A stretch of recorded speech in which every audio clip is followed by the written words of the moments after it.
Back to working on the R6. If you guys seen the reveal video, I kind of bitched about it didn't really run that good, so went and got new plugs, fuel filter, a couple other little things, try and make it run a little better, which fingers crossed that it does. But as you guys can see, I have the airbox all pulled apart. There's a little plastic piece that sits right here. You pull that out and then you have access to the coils, so not too bad. It's not that it's a huge pain in the ass, it's just that there's a lot of steps that you have to do to be able to have access to the plugs. So we're gonna swap plugs, put a new filter in, and pray to God that this thing runs good.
Okay, now the plugs I pulled out, I've seen better, I've seen worse. I don't know if the camera will pick it up, but they're pretty toasted. I mean, they look like they're burning okay, but you can definitely tell that the diode's pretty worn out. They're pretty black. So I don't know, hopefully we'll get away with it just being plugs, because that would be killer. So I guess now throw everything back together. I pulled the air filter out already, washed it, because luckily this bike came with a K&N, so I washed the filter earlier. It's actually drying right now. It should be about done. So we'll throw that back in, throw the air box back together, change the fuel filter that sits under the tank, and fire it up and see how it runs. And God, I hope it fixes it, because if not, I'll probably end up having to pull the carbs off, and I really don't want to do that. So do me a favor, say a prayer or cross your fingers for me, do whatever. But as of right now, I'm gonna get the rest of this put back together.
laugh at me for my log to hold up the gas tank, because that shit works. It works good.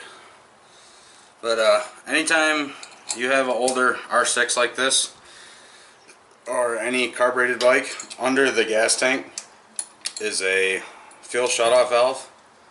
Make sure you turn that on before you get the tank all the way back on and everything's set and ready to go, because you're going to go to fire your bike up and it's not going to start, and you're going to be super pissed off because there's not going to be any fuel in the filter or the pump or anything. So don't forget to do that. So we get these two tank bolts in, and still fingers crossed we'll fire it up and hope that it runs a hell of a lot better than it did when I got it. I'm hoping. The old plugs were pretty ugly looking. Well, here we go. Moment of truth. Get the pump kick on.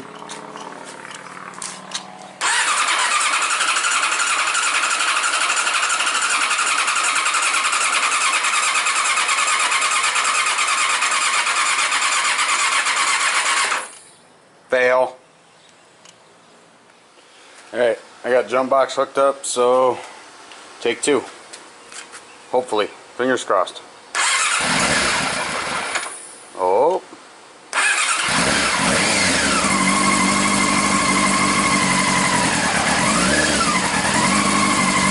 Hey.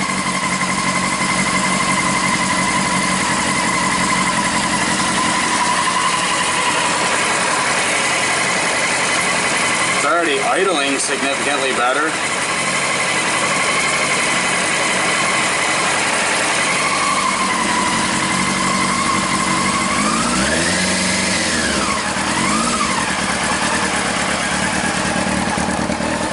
I'll shut this thing off.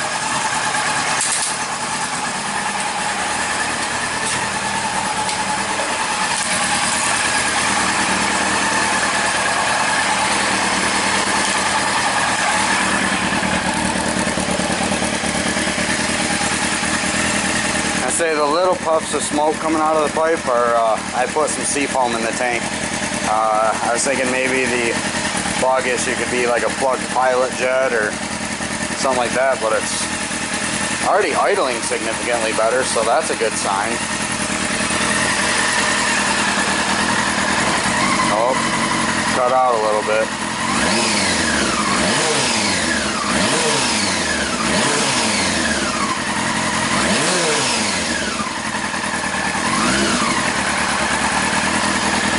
Seems a little better. Alright, now unfortunately I won't know for sure if the issue's fixed or not until I actually get a plate and insurance and stuff and actually get it out on the road and ride it. All I've really done is ride it, putt it around my neighborhood, so once I get it out on the road I'll actually know for sure. I'm really hoping it at least helped the issue, but like I said, I won't really know until I get it out on the road and find out, but whatever, we'll tackle it one way or another. But that's gonna do it for this video.